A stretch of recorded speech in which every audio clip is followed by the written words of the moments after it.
Imagen es percepción. Bienvenidos a un nuevo episodio de Detrás del Espejo. Juntos vamos a ir descubriendo quién es nuestro invitado del día de hoy. Solamente te diré su nombre, pero poco a poco iremos descubriendo qué hace y por qué genera valor en nuestra comunidad. El día de hoy se encuentra con nosotros Ignacio Álvarez, mejor conocido como Nacho. Nacho, ¿cómo estás? Buenos días. Muy bien, bienvenido. Buenos días. Muchas gracias por la invitación, Clara. Un gusto estar aquí. Estoy feliz de tenerte porque, como te lo decía ahorita antes de iniciar esto, quienes están aquí crean valor en nuestra comunidad. Y no quiero que nos digas qué haces ni a qué te dedicas, porque sé que quienes te conocen ya dijeron, el buen Nacho. Pero yo quiero quienes no te conocemos, que debo confesarte que cuando yo no conozco a mis invitados, procuro no saber mucho de ellos. Si algo he hecho en todos los años que tengo entrevistando gente es investigar a la persona para ver qué puedo sacar más de lo que en otras entrevistas le han sacado. Pero en esta lo hago totalmente distinto. Entre menos sepa yo del invitado, obviamente cosas muy básicas, hacia dónde me puedo ir, pero procuro que entre menos sepa mejor para que junto con la audiencia vayamos como metiéndonos y que sea como esa charla que de repente estás en un aeropuerto y, se nos hizo tarde, sí, viene demorado el vuelo, y empiezas a platicar con alguien en el aeropuerto. Entonces, quiero que sea como una charla, como cuando no nos conocemos y nos vamos autodescubriendo. Entonces, bienvenido a Tras del Espejo y te vamos a ir descubriendo poco a poquito. Vamos. Primero, yo te quiero hacer esta pregunta inicial donde siempre iniciamos con este podcast, que es, ¿cuál es la imagen que crees que estás generando en los demás? La imagen que yo creo que estoy generando. Creo que estoy generando una imagen de una persona generosa, una persona que toma riesgos, una persona muy analítica, que esos riesgos son calculados. Me gusta meterle el ángulo matemático, estadístico a prácticamente cualquier conversación y cualquier tema. Creo que esa es en general la imagen que yo proyecto y que la gente se lleva de mí, fuera de vivir situaciones específicas con diferentes grupos que ya empiezan a darse una forma de verme muy particular. Pero creo que por ahí va. Ahora yo te voy a leer lo que hicimos una dinámica que ya la conoces. Es una dinámica donde ponemos tu fotografía y preguntamos cuáles son las primeras palabras que se vienen a tu mente cuando ves. Obviamente ponemos otro tipo de imágenes y al final pusimos tu fotografía. Entonces yo siempre he dicho que es muy fácil generar una etiqueta de algo o de alguien. O sea, tú ves, por ejemplo, ese vaso que tiene un poco de café por fuera, pues yo puedo generar una etiqueta, se derramó el café, es como decir así. Sí. O el cable, seguramente es el cable de alguien que se le olvidó, ¿no?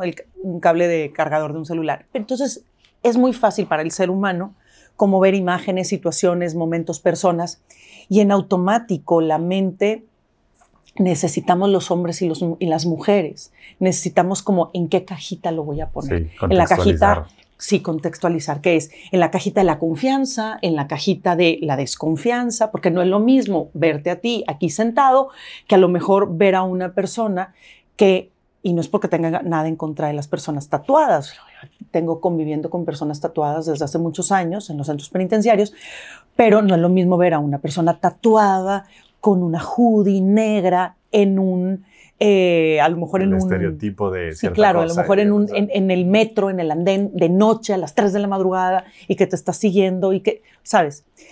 Entonces, como seres humanos siempre necesitamos como tener una etiqueta. Y siempre he dicho, y en el libro Imagen de Crack dice, porque lo escribí, porque estoy convencida de ello, que nosotros podemos generar una percepción en los demás. O sea, podemos generar la percepción que queremos generar en los demás, ¿no? O sea, podemos tener esa habilidad de, si quiero que me perciban como inalcanzable, sé qué puedo hacer para hacerlo. Pero si quiero verme cercana, sé qué es lo que tengo que hacer para hacerlo, ¿no? Entonces, claro, como que somos parte de la imagen que tienen de nosotros. Entonces, te voy a decir cuál fue la palabra o las palabras que se les vinieron a la mente cuando vieron por primera vez tu imagen. Amable, padre, o sea, sí te ven casado, educado, profesional, empresario, jefe, líder, alegre, carismático, tranquilo, familiar, seguro, educado e inteligente. ¿Cuál de estas te llama la atención? O sea, me llama la atención que sí son cosas con las que me identifico en general y que lo hayan percibido de una fotografía. O sea, es como yo sé que la imagen y la estética comunica por nosotros sin palabras y no sé qué es lo que hay que hacer para comunicar familiar, pero pues al parecer ahí está, no sé cómo le hace. No sé si sean un poquito las canitas. Que dices, bueno, a lo mejor pues ya no me sé veo. si en la foto salía No sale el anillo. anillo, no sale. Es esta fotografía que estás viendo en pantalla, que estamos poniendo en pantalla. Y bueno, pues te ven con todas estas características que con lo poquito que hemos interactuado, porque no nos conocíamos, no teníamos el gusto de conocernos, yo Sí. pues lo que investigué un poquito de ti, que te digo que trato de investigar muy poco porque me gusta que vayamos como conociéndonos. Pues es que así sucede, Nacho, cuando estás en un aeropuerto o cuando estás en algún lugar donde tienes que esperar horas y tienes a alguien al lado, pues ¿qué haces? Pues te pones a platicar con alguien y resulta que, resulta que mi cuñada es amiga tuya de toda la vida, que eso fue lo que nos sucedió a Nacho y a mí, que su cuñada es amiga mía del kinder, entonces es amiga de toda la vida. Entonces empezamos como a generar. ¿Y sabes qué sucede? Que luego en esa cajita, si yo para empezar ya te empecé a dirigir la palabra, vamos a suponer que estamos en el aeropuerto, ya te dirigí la palabra. Y luego me empiezas a decir que eres familiar de un conocido mío. Obviamente la apertura de la conversación se va haciendo mucho más grande, ¿no? Entonces mucho más cómoda. Por eso me gusta que detrás del espejo vamos a investigar quién eres y qué haces.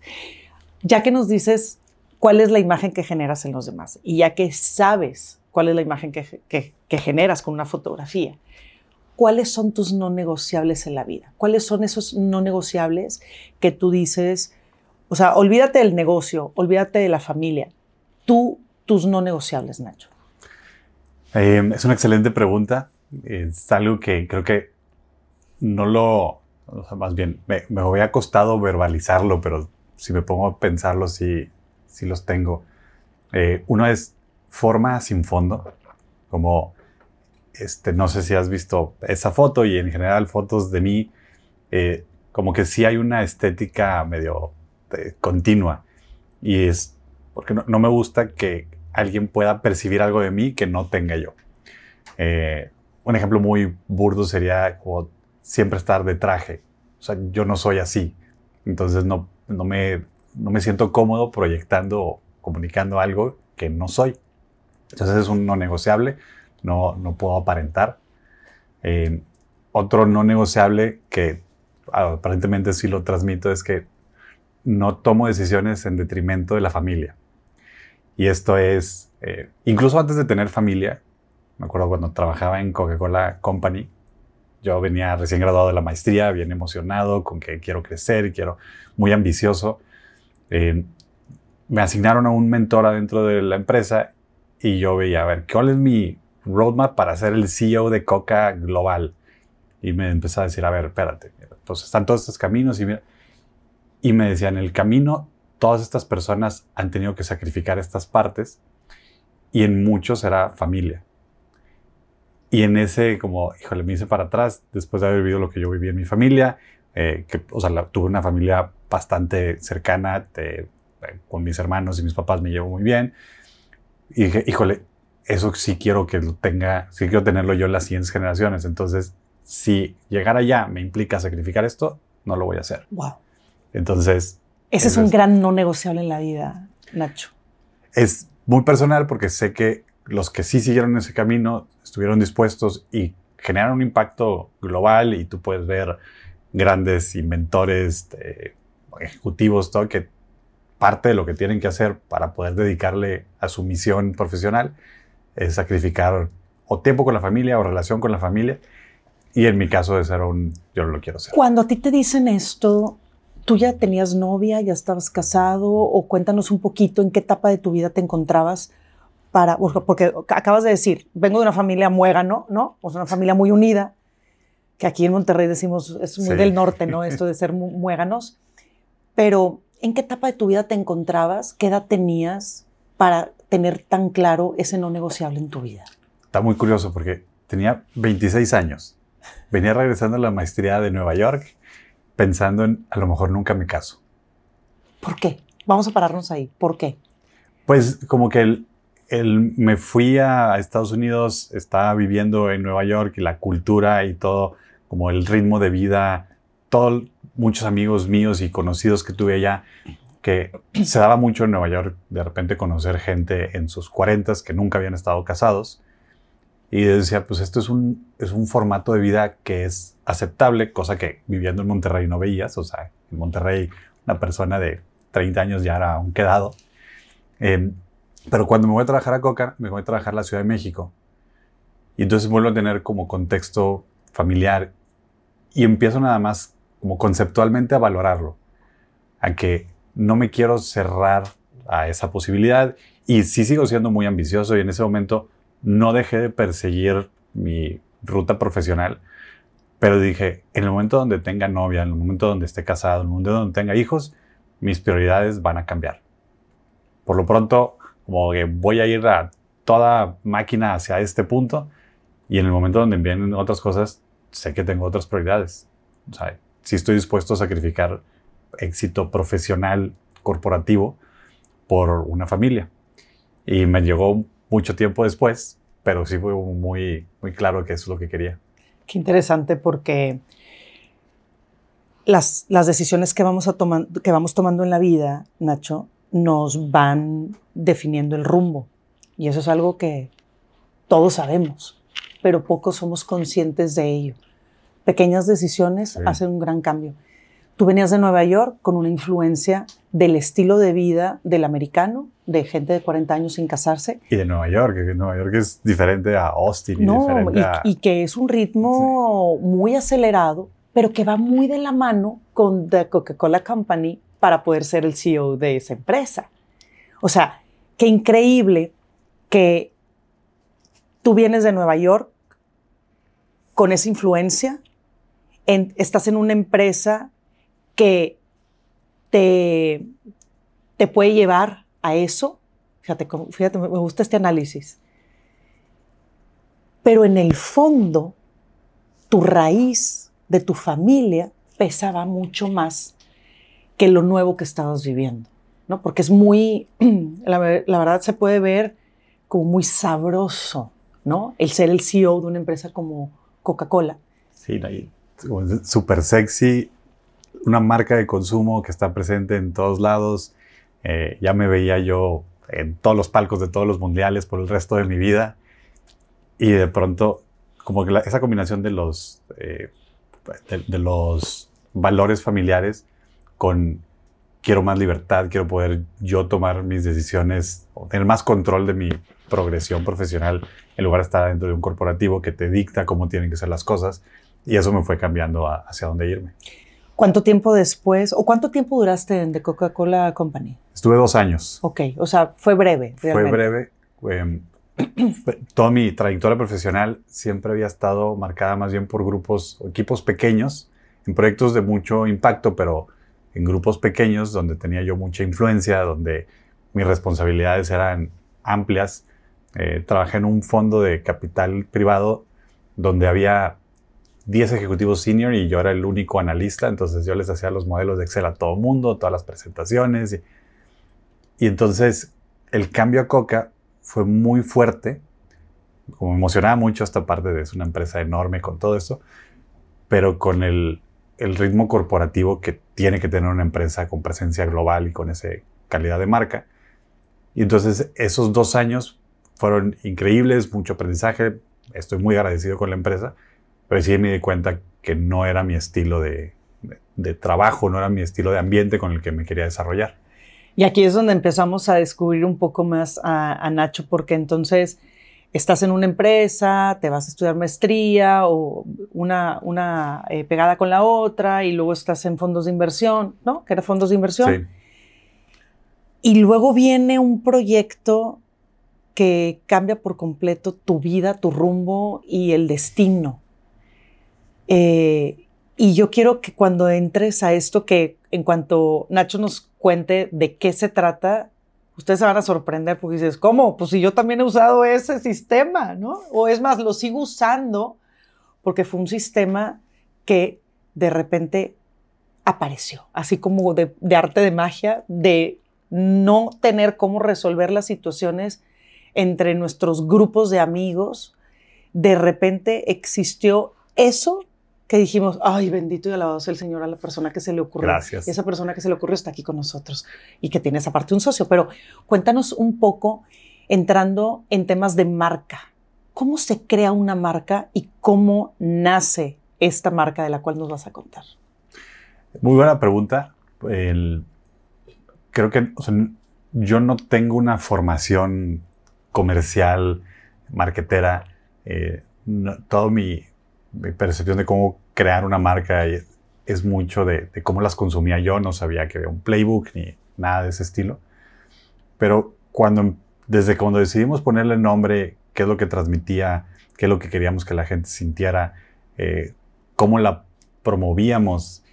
Mi socio y yo somos muy pragmáticos, compartimos muchos valores.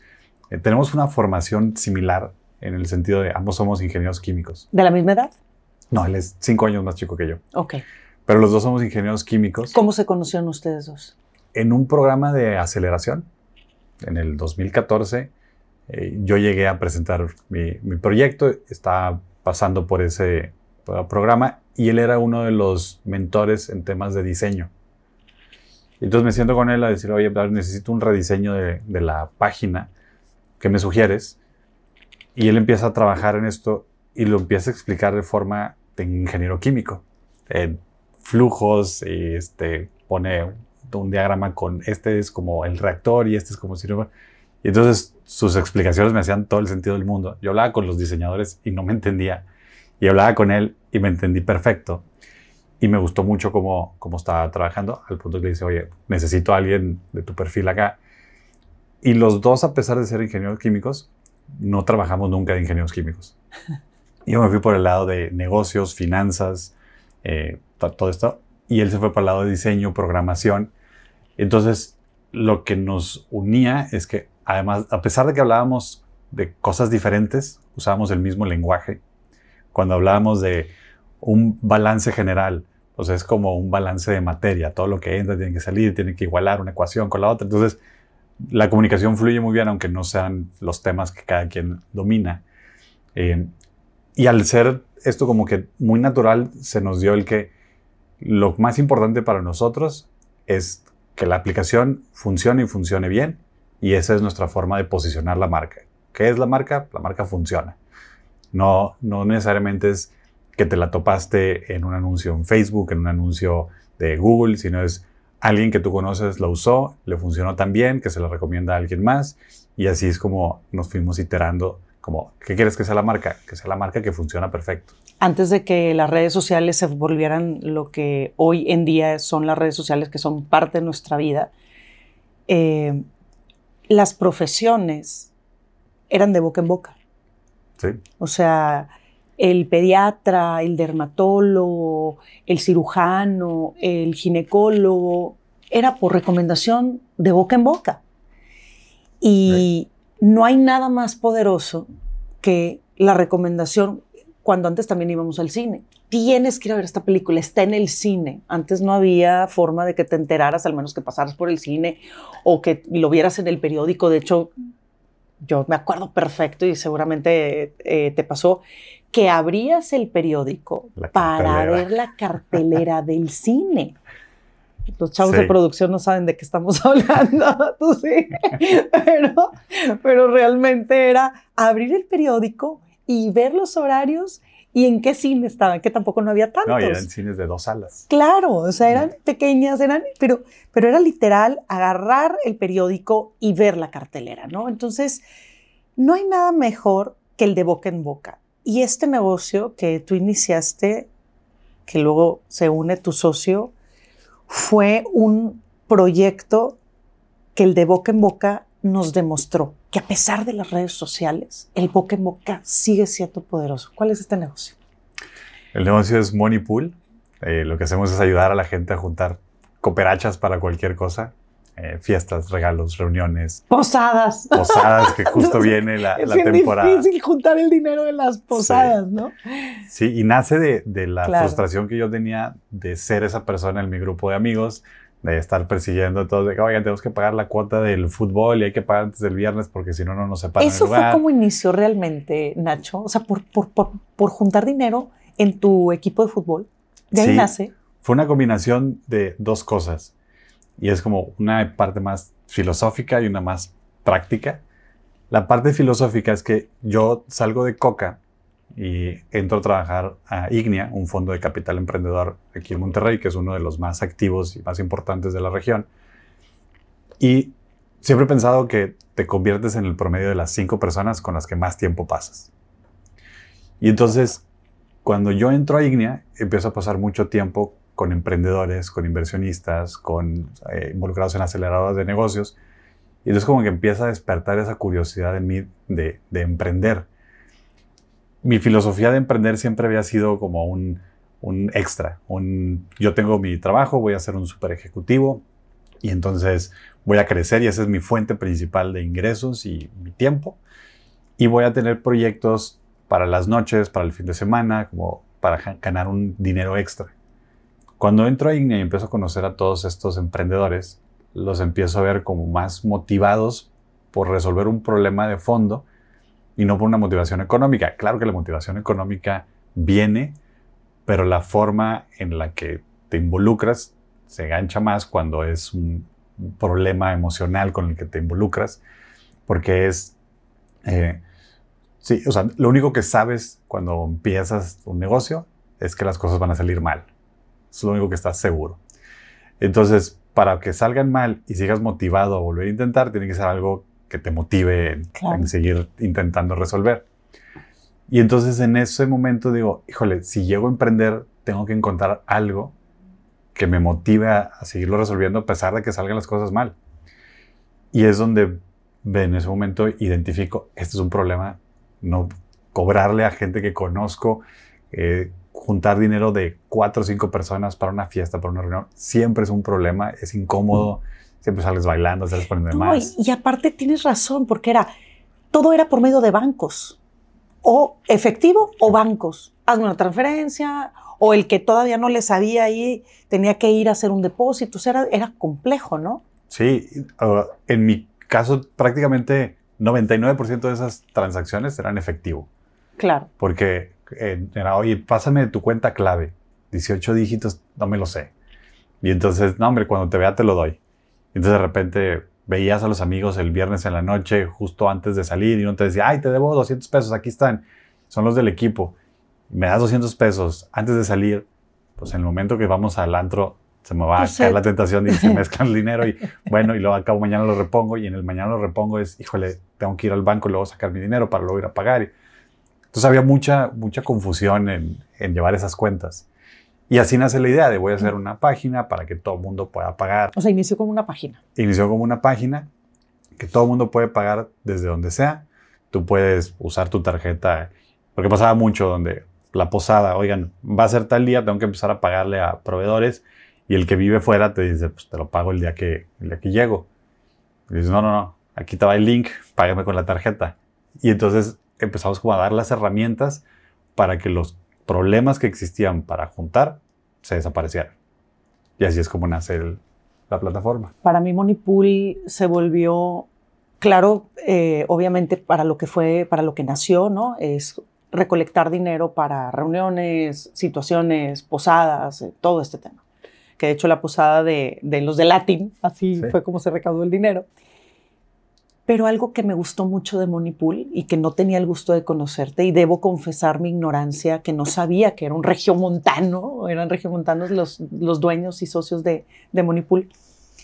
A mí lo que me gusta de Moneypool es que, y esto no sé si alguien te lo ha dicho, es más, ahorita me acaba de venir a la mente. Cuando yo pienso en Moneypool, la primera palabra que se me viene a la mente, como el ejercicio que acabamos de hacer contigo, para mí es ayudar al otro. Porque para mí Moneypool se volvió la plataforma de ayudar a la mamá que quiere pagar hasta me da sentimiento, el tratamiento de su hijo para el cáncer. que tiene cáncer, el tratamiento de no sé quién, o porque a alguien se le quemó su casa y vamos a estar apoyando para ayudar a esa persona que tiene una necesidad. Para mí Monipool se volvió ese corazón latiente de la comunidad que se une para ayudar a los demás. Me imagino que Monipool fue sumamente importante cuando lo del temblor en la Ciudad de México, se ha vuelto importante quizás para los momentos de el huracán en Acapulco. Cuéntanos esta parte humanitaria de Monipool, porque sí está muy divertido tener Monipool para la posada, porque es un despapalle, juntar ese dinero, pero cuéntanos esta parte, esta marca que crea Monipool en el tema de apoyo a quienes más necesitan un apoyo de la misma comunidad. Sí, eso fue una sorpresa positiva, que como que teníamos noción de que ese era un impacto, pero realmente como nos cayó el 20 cuando fue el temblor de, no recuerdo si 2019. 2017, 19 de septiembre del 2017. Ya, porque ahí fue donde vimos por primera vez como una comparación muy directa. Se abrieron campañas de crowdfunding y vimos que en las campañas de crowdfunding los sitios como que era concentrar mucho dinero en una sola cuenta, pues a lo mejor eran cientos de miles de pesos. En Monipool vimos millones de pesos en 400 o 500 grupos diferentes. Entonces eran grupos mucho más chiquitos, pero era mucho más empoderado el que estaba en Monipool porque decidía en qué gastar.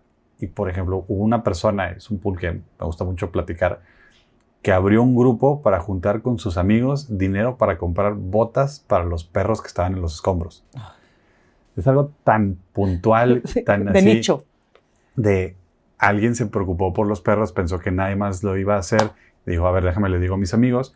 Fue, compró, o sea, juntó dinero, compró y fue y los entregó. Entonces le dio mucho poder el que lo pudiera hacer, que era más fácil para sus amigos que a lo mejor no se sentían tan motivados para ir al banco a hacer un depósito o entrar a su cuenta bancaria para hacer una transferencia a la Cruz Roja, que aunque sabes que va a llegar a algún buen fin ese recurso, del otro lado tienes a Clara, que la conozco de toda la vida, que sé, que confío que si le doy los 100 pesos va a ir a comprar las botas. Entonces empoderó mucho causas que podrían estar olvidadas por otros medios. ¿Qué pasa cuando Monipool se entera que alguien hizo una causa que es mentira? ¿Le ha pasado a Monipool enterarse de alguien que abrió una cuenta para recaudar fondos y que realmente no es una causa real? ¿Les ha llegado algo así, como fraudes de esa forma? Es un tema muy delicado porque no nos llega, el punto es que nosotros no podemos demostrar. Ni demostrar que son ciertas, ni demostrar que son falsas.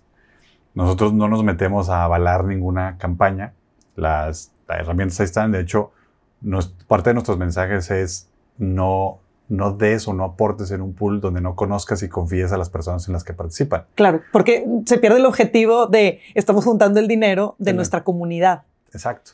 Y es como efectivo. Si yo te doy 100 pesos en efectivo a ti, si tú los usas o no para lo que me dijiste que los ibas a usar, pues ya no los tengo yo, ya te los di. Entonces, nosotros no nos metemos a verificar si la causa existe y si no existe.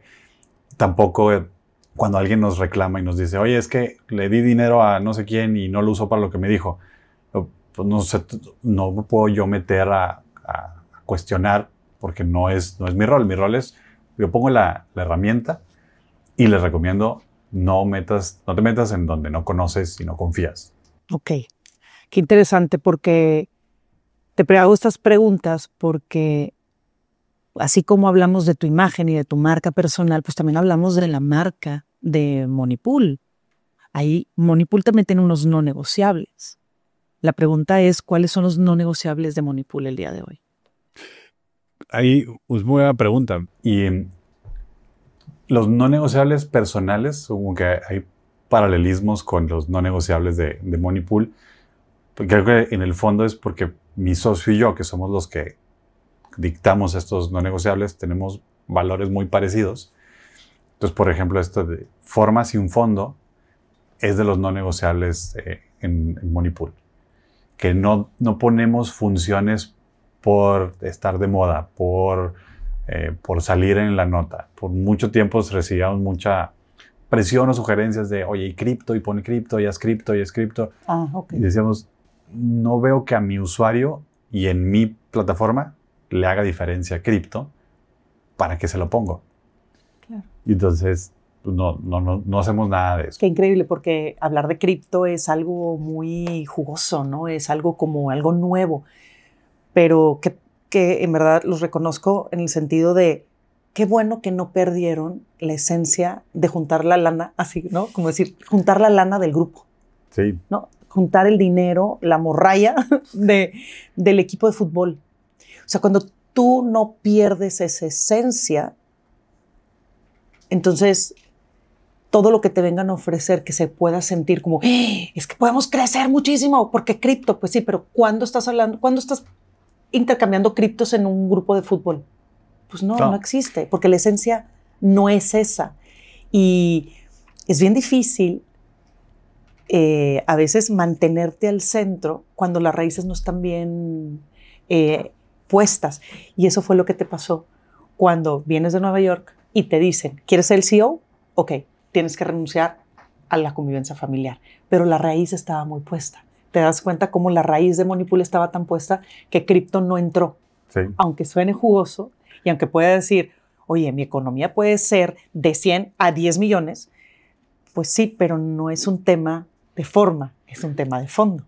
Sí, y veíamos cómo vamos a levantar capital y las empresas que traen cripto en el nombre están levantando más. Sí, pero luego no puedo explicar cómo cripto juega aquí. No. Y te pierdes en el camino. No sé si levanta, no sé si vende más, pero ya es diferente. Entonces, parte de nuestros no negociables es no vamos a darle forma si no tiene forma.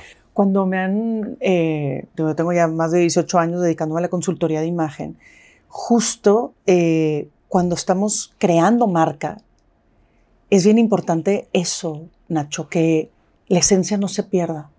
Algo que yo siempre le dije a mis clientes fue, si algo no voy a hacer contigo, es que pierdas tu esencia.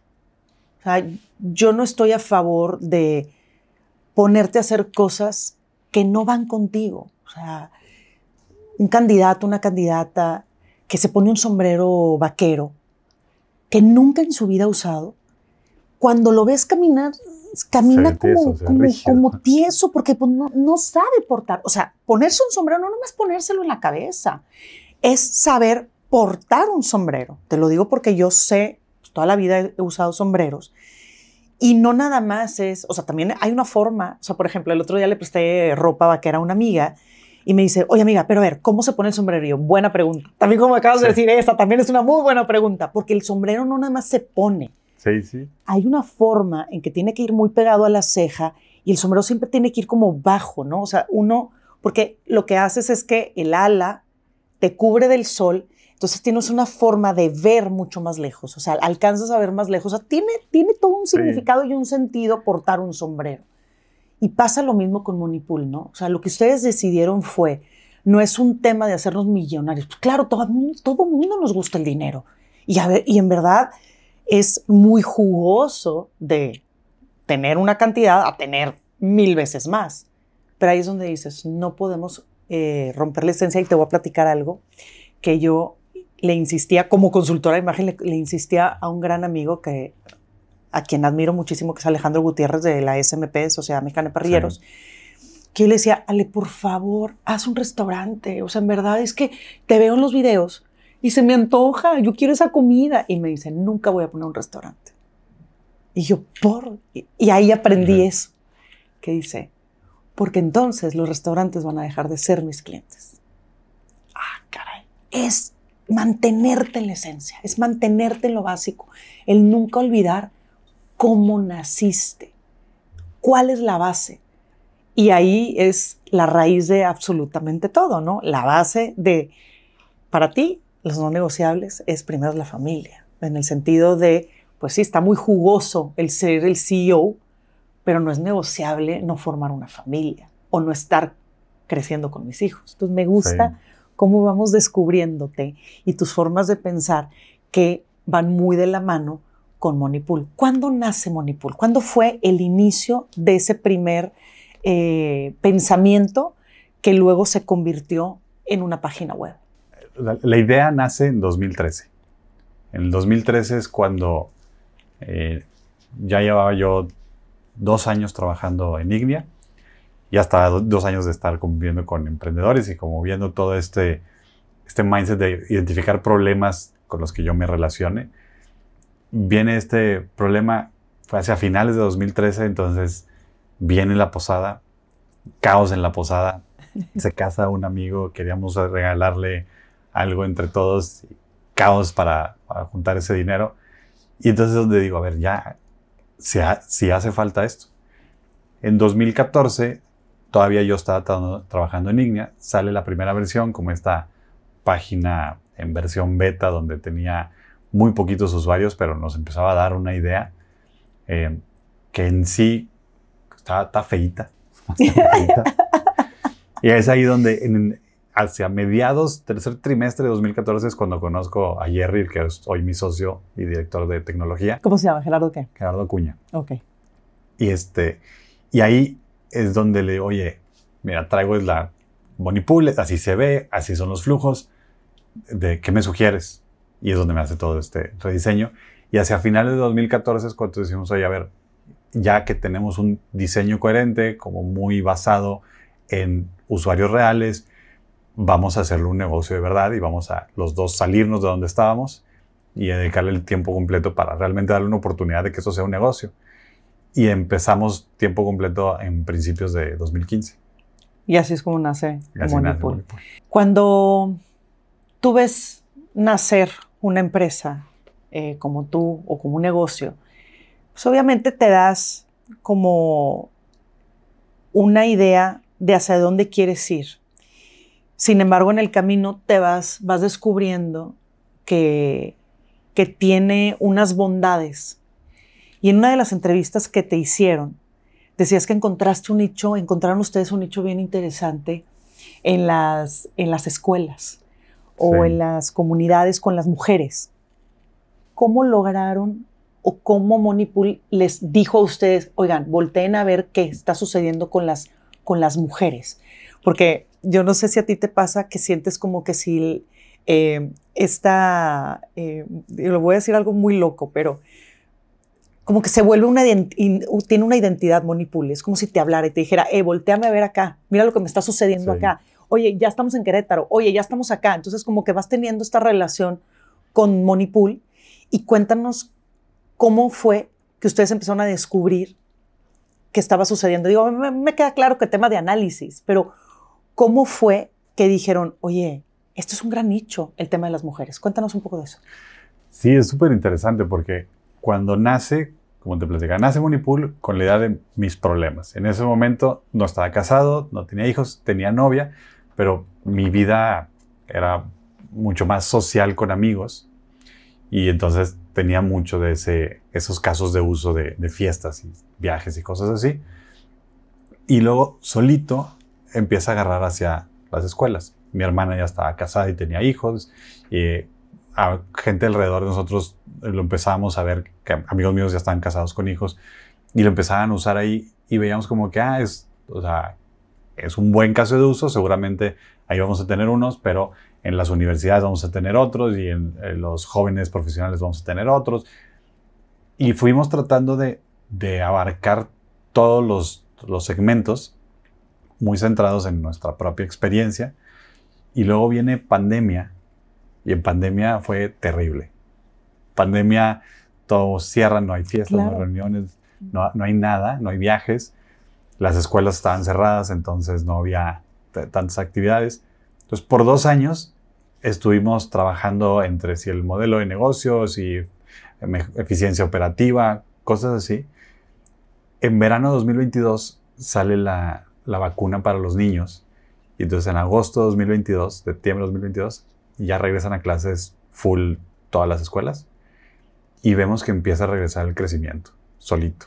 O sea, entonces en pandemia estos 2 años ¿Fue cero actividad o había algo de actividad con temas de apoyar a alguien que estaba pasando por alguna situación? Sí había actividad, pero veníamos de estar creciendo en una curva exponencial, Claro. donde el boca en boca, la forma como funciona Monipool es muy noble en ese sentido, porque si tú lo quieres usar, tienes que decirle a 5 personas que Monipool existe, cómo funciona, para que lo puedas usar. Van a venir 5 personas a crear su cuenta, a darse de alta, y entonces pueden pasar a un nuevo caso de uso con otro grupo de personas. Entonces esa curva exponencial se veía muy clara. Viene pandemia y se trunca. No se cae, pero se trunca. Entonces como que quien lo descubrió, lo siguió disfrutando. Quien no lo descubrió, no se lo topó por 2 años. Entonces, pero les dio a ustedes una gran oportunidad. O sea, ¿sí lo vieron como una oportunidad de empezar a limpiar la casa como para cuando esto se desatore, o sí lo veían como una desgracia? Pues, o sea, fue una desgracia que tuvimos Sí, que me aprovechar. queda claro. Porque, o sea, yo hubiera preferido mantener la curva exponencial y resolver los problemas operativos más adelante. Pero nos dio el tiempo acá de decir, bueno, vamos a resolverlos, y en el vamos a resolverlos también hubo mucho cuestionamiento de si deberíamos de cambiar de productos, si deberíamos de hacer otro enfoque. Pero seguíamos creyendo que existe una oportunidad de resolverle este problema a millones de mexicanos.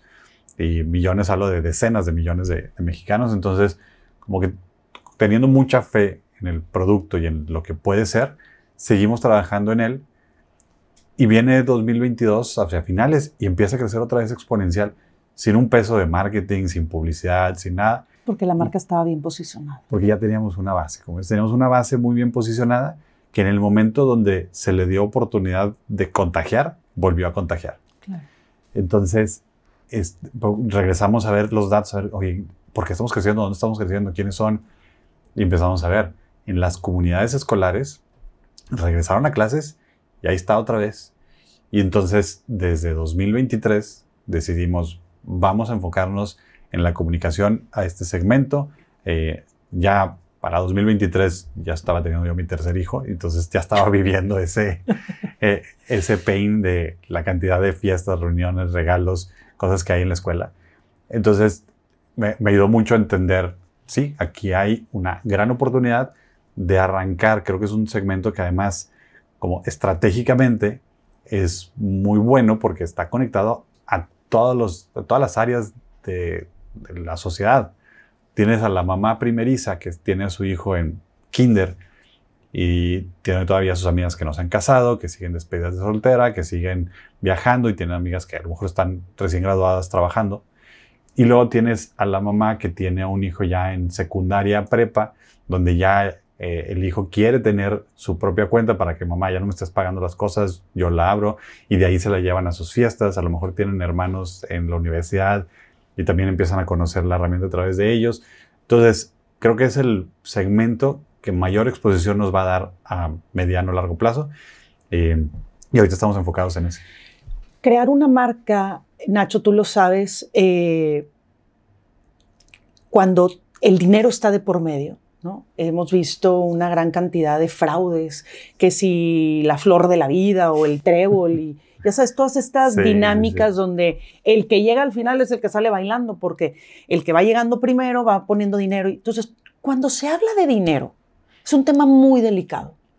La pregunta es, ¿cómo lograron ustedes mantener esa confianza en la comunidad de que es un sistema confiable? O sea, ¿cómo te haces confiable en la comunidad? ¿Y cuáles eran como esas prácticas que ustedes no podían descuidar? Porque más adelante, cuando hablas de dinero, alguien te tiene que regir.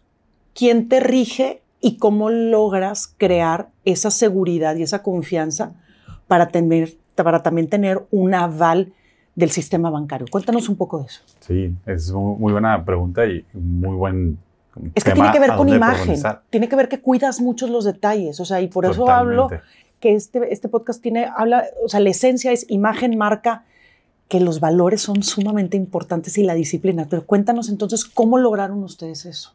Sí, ahí mi socio tiene mucho más mérito que yo, porque cuando empezábamos, yo traía la idea muy pragmática de la solución del problema y como la mecánica, Y yo no soy muy gráfico estético y tenía, o sea, al diseñador y programadores con los que trabajaba antes, pues me hacían lo que yo les pedía. Entonces, cuando digo la página estaba feíta, era mi culpa. Yo así la pedía.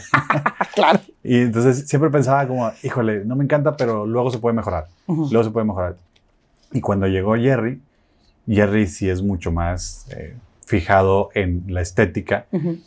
Y le entendí un concepto muy, como que ya no es que me lo decía o lo verbalizaba, es obvio, es que la imagen, la estética, transmite confianza. Entonces, si tú ves una aplicación bonita, bien estructurada, como con textos claros, con colores que son de cierta forma, eso te puede dar confianza versus algo que fuera solamente pura redacción o cosas.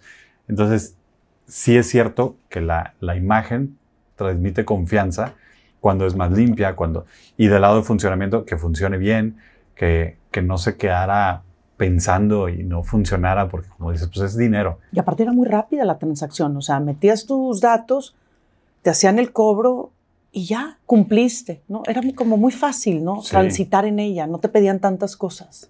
Entonces, sí, siempre uno de los principios de diseño con los que seguíamos era, a ver, cada quien en su camino, ¿qué es lo que quiere llegar a hacer? Vamos a hacérselo lo más rápido posible. El que quiere llegar a crear un grupo para cobrar, bueno, van a hacerlo en 3 pasos. Oye, quien quiere llegar a pagar, que lo haga en 3 pasos, para que se cumpla la promesa de valor de cada quien lo más pronto posible. Y otra de las cosas que también fuimos muy enfáticos en diseñarlo era que debía de crecer de boca en boca para que la reputación no fuera la de la empresa, sino la tuya. O sea, ustedes no hicieron publicidad. No hicimos publicidad. O sea, aguantaron el crecimiento natural con el boca en boca. Tuvimos, o sea, siempre que hubo recursos era para invertir en el producto. Porque lo que decíamos, en lugar de que yo te invite a una página y me creas a mí, Moneypool, que soy una buena página, es que Clara te invite y entonces ya no tienes que confiar en Moneypool, tienes que confiar en Clara. Quiero hacer una pausa y esto es como consultora de imagen pública. Lo que acaba de decir en este momento Nacho es súper esencial. Hoy en día vemos en las redes sociales personas que salen de graduarse de la carrera o de alguna profesión o de algún curso, de algún diplomado y lo primero que hacen es subir su currículum o subir su perfil a las redes sociales, meter dinero o comprar seguidores. Y lamentablemente estamos rodeados en las redes sociales de personas que no esperan a tener una reputación y lo que hacen es tener una imagen, que es muy distinto la imagen a la reputación. La imagen se construye en segundos y la puedes comprar. La reputación va de boca en boca. Y eso es, mira, se me pone la piel chinita porque lamentablemente hoy estamos viviendo en una comunidad donde creen que están comprando reputación y la reputación no se compra. La reputación es justamente lo que hizo Moneypool. Confiar en el boca a boca a pesar de estar en una comunidad donde la tecnología manda. Y ustedes aguantaron decir, o sea, no sé cómo se habrán terapiado de decir o de haber confiado tanto en Moneypool que dijeron, no le vamos a meter publicidad. Es que aparte es un reto bien fuerte. Sí, y es parte de la naturaleza de mi socio y mía era que no sabemos hacer marketing.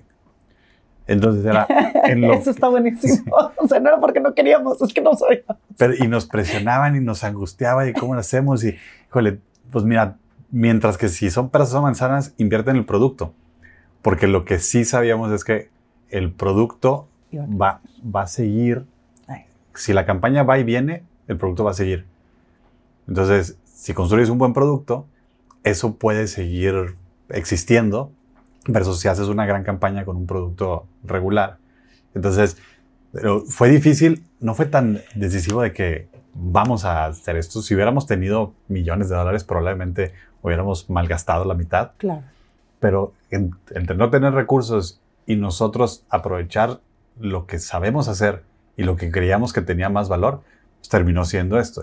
Dale las herramientas y que sea la gente la que te dé la reputación por darle un buen servicio. Y al tener esa reputación, entonces es que cuéntanos un poco sobre la banca, o sea, el sistema bancario los registra, o porque cuando manejas dinero de la gente, tienes que tener a alguien que te regule. ¿Quién regula Moneypool?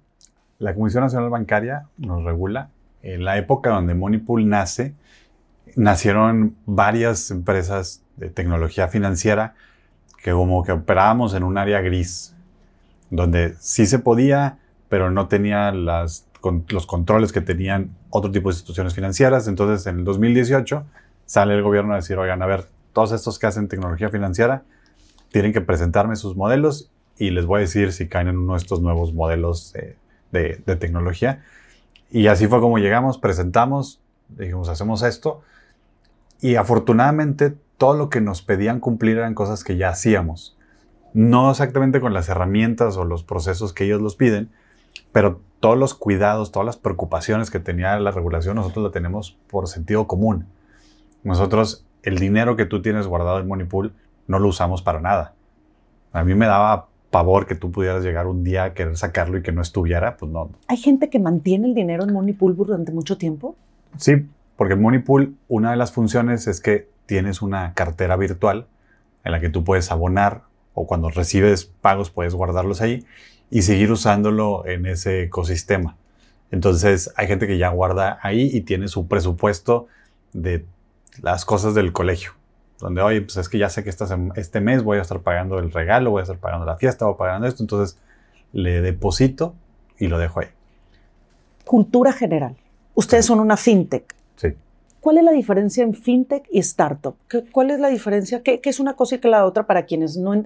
Porque como ha habido un boom de todos estos emprendedores, ha habido muchas palabras que a veces la comunidad escucha pero no entendemos. ¿Cuál es la diferencia entre una y la otra?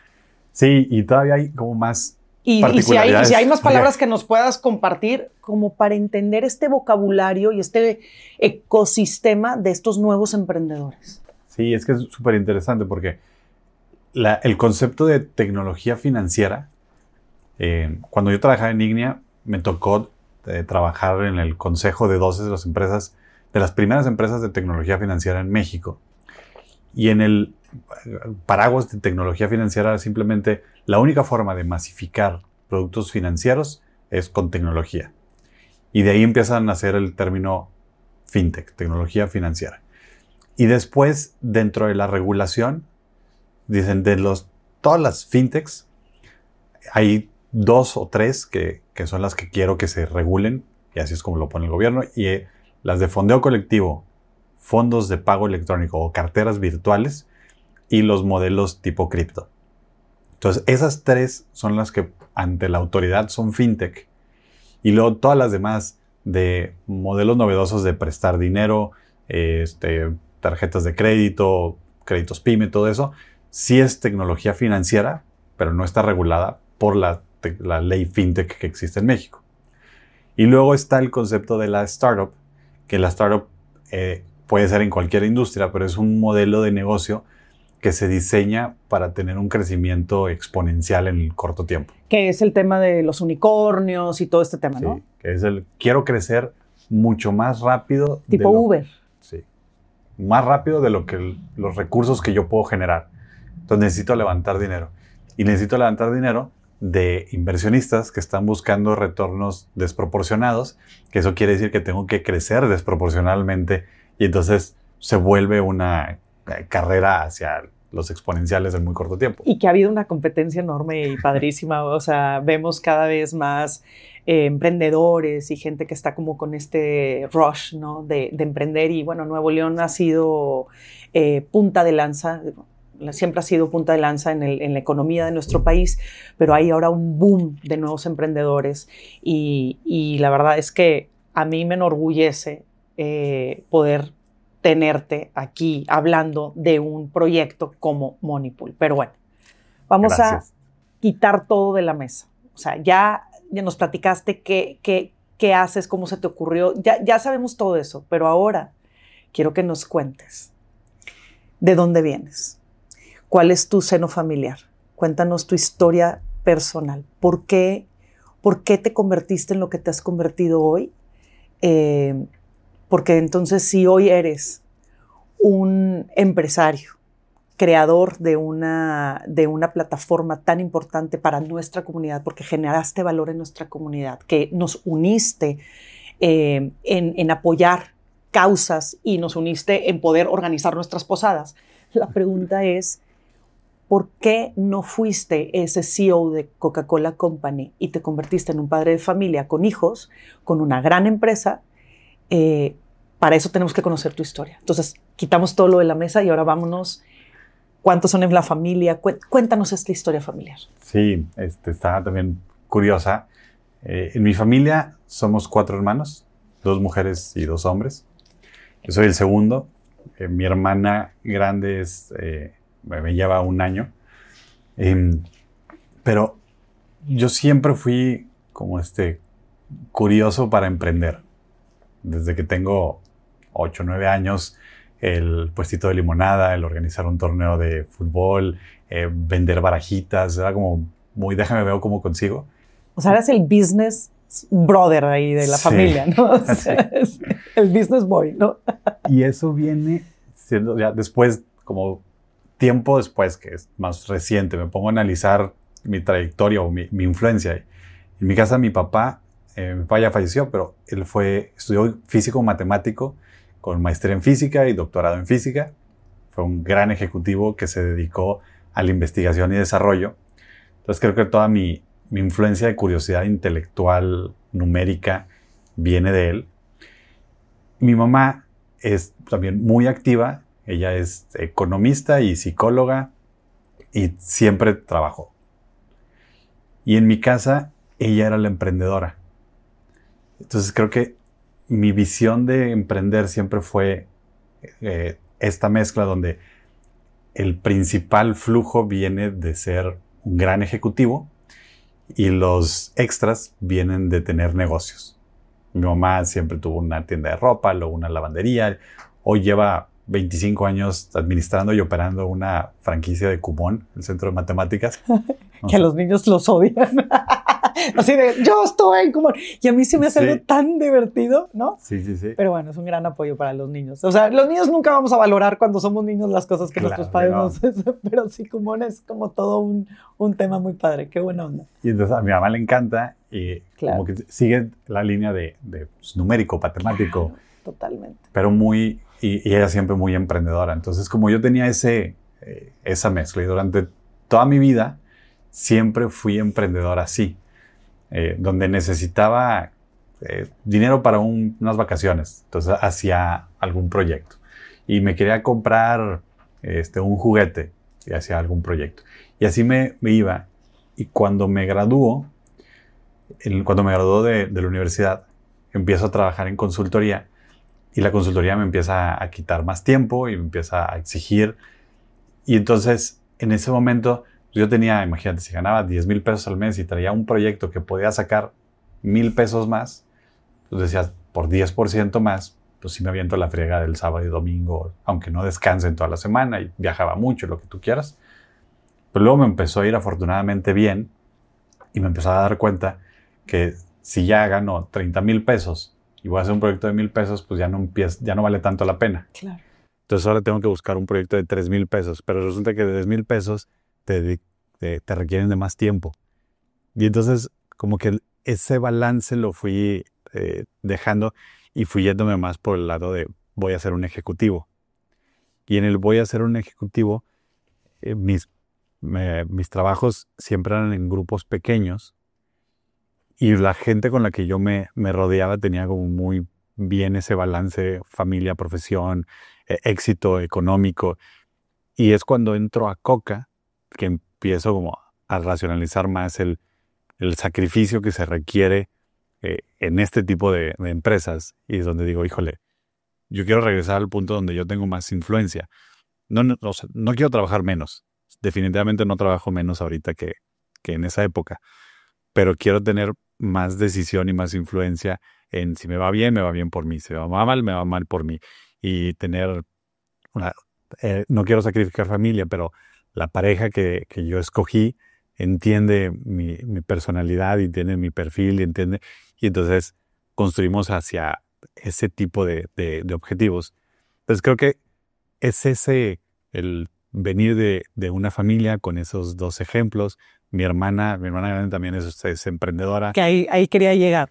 Cuéntanos de tu hermana, la mayor. Mi hermana, la mayor, ella tiene un negocio que es fotoálbums para imprimir fotos de ¿Cómo tu se llama el celular. negocio? Pixie Album.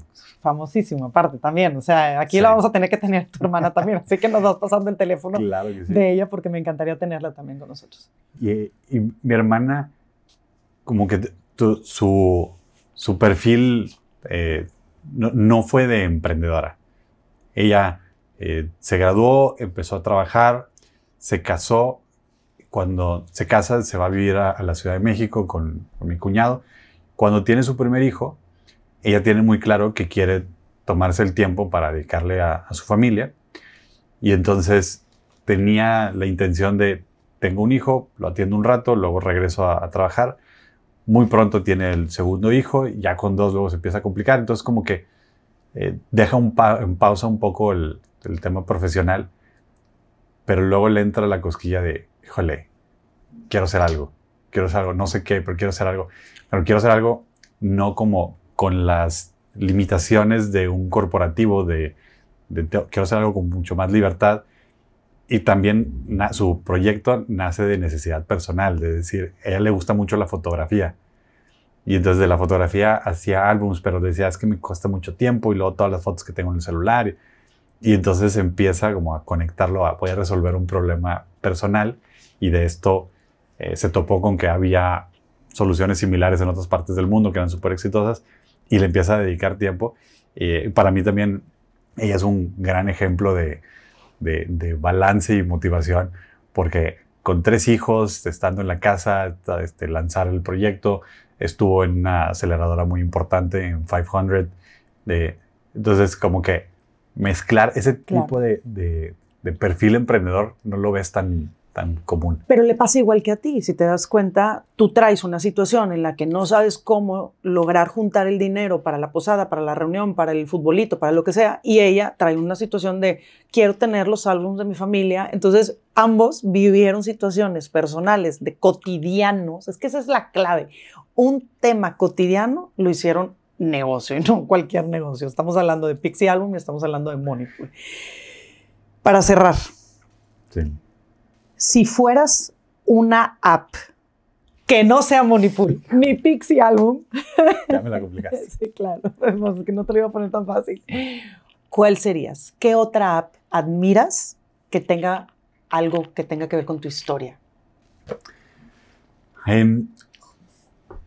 Una app que pues puedo decir que consumo mucho. Me gusta mucho Spotify.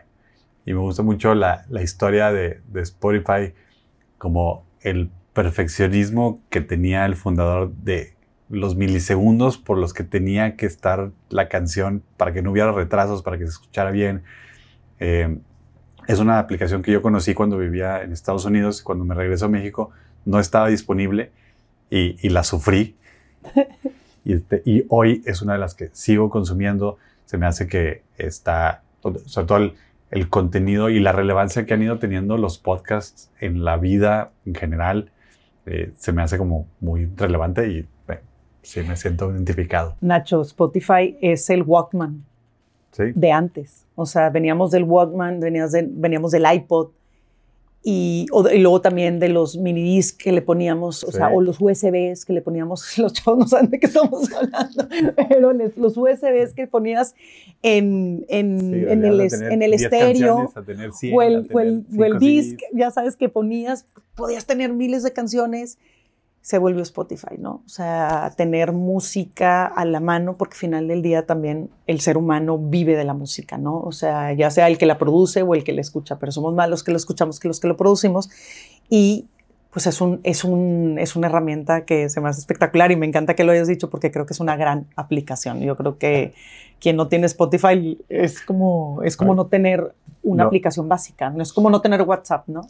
Como que lo que te da, o sea, hoy cuando vivía en Nueva York, que caminaba a todos lados, siempre era mis audífonos y Spotify, y era como traer un soundtrack de tu vida todo el tiempo. cualquier lugar donde ibas. Entonces hay canciones que me recuerdan a ir a correr a cierto lugar. Y hoy salgo a caminar, salgo a correr y lo traigo conmigo. Entonces como que es muy parte de mi vida. Para terminar, ahora sí, ¿cuál es el legado que quieres dejar? Pregunta muy profunda. Sí, es un sí. ¿Cuál es el legado? ¿Cuál es eso que para ti, cuando no estés y quieres que tus hijos, que tu gente se acuerde de ti, digan esto de ti? ¿Qué es eso? Creo que las que más me preocupan son Erika, mi esposa, y mis hijos. Y lo que quiero es que Erika diga qué buen esposo y mis hijos digan qué buen padre. Y dentro de eso existen muchas cosas que tienen que ver con darles un buen ejemplo, dejarles buenos valores. No quiero dejarles millones de dólares. Más que no quiero, no es lo único, sino que ellos tengan el ejemplo y la educación para poder adaptarse, para poder decir, mi papá me dejó las herramientas que necesito para sobrevivir y para realizarme como persona, y que me vean así. No sé como exactamente qué es lo que hay que hacer para cada una de esas cosas, pero mi forma de transmitirlo es con mi ejemplo, donde, pues quiero que vean que trabajo duro, que trabajo mucho en la casa.